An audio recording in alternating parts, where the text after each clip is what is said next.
அஸ்ஸலாமு அலைக்கும் வரஹ்மத்துல்லாஹி வபரகாத்துஹு. தினமும் ஒரு ஹதீஸ்.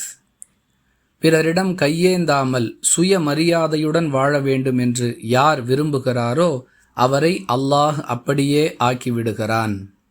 பிறரிடம் தேவையற்றவனாக இருக்க வேண்டும் என்று யார் அல்லாஹ்விடம் பிரார்த்தனை செய்கிறாரோ அவரை அல்லாஹ் அப்படியே ஆக்கிவிடுகிறான் என்று அல்லாஹுவின் தூதர் ஸல்லல்லாஹு அலைஹி வஸல்லம் அவர்கள் கூறியதாக ஹக்கீம் இப்னு ஹிஸாம் ரதியல்லாஹு அன்ஹு மற்றும் அபு ஹுரைரா ரதியல்லாஹு அன்ஹு ஆகியோர் அறிவிக்கிறார்கள்.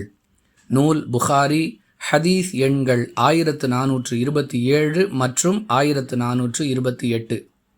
அன்பிற்குரிய அல்லாஹுவின் நல்லடியார்களே, நமக்கு ஏதாவது ஒரு தேவை ஏற்படும் பொழுது முதலில் அல்லாஹுவே நம்முடைய நினைவிற்கு வர வேண்டும்.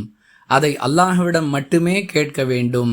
இதற்கு மாறாக இவரிடம் கேட்கலாமா, அவர் கொடுப்பாரா, அவரிடம் சென்றால் வேலை முடிந்துவிடும் என்பது போன்ற எண்ணங்கள் ஒரு மனிதனுக்கு வருமேயானால் அப்படிப்பட்ட மனித உதவியை எதிர்பார்த்து அவர்களிடம் கையேந்தும் பொழுது அந்த மனிதன் தனது சுயமரியாதையை இழக்கிறான். இப்படிப்பட்ட நிலையை விட்டும் ஒரு மனிதன் பாதுகாப்பு தேடிக்கொள்ளும் விதமாக தன்னுடைய செயல்பாடுகளை அமைத்து கொள்வதோடு இந்த நிலையை அல்லாஹ்விடம் கேட்டு பெற வேண்டும். இதையே இந்த ஹதீஸ் நமக்கு உணர்த்துகிறது. மரணிக்கும் வரை இறைவா, யாரிடமும் என்னை தேவைக்காக கையேந்தக்கூடிய நிலையில் விட்டுவிடாதே என்று அல்லாஹ்விடம் சரணடையும் பொழுது அதற்கான ஏற்பாட்டை அல்லாஹ் செய்து கொடுத்து நம்முடைய தேவைகளுக்கு அவனே முழு பொறுப்பாளனாக ஆகிவிடுகிறான். இப்படிப்பட்ட வாழ்வை நோக்கி அனைவரும் பயணிப்போம்.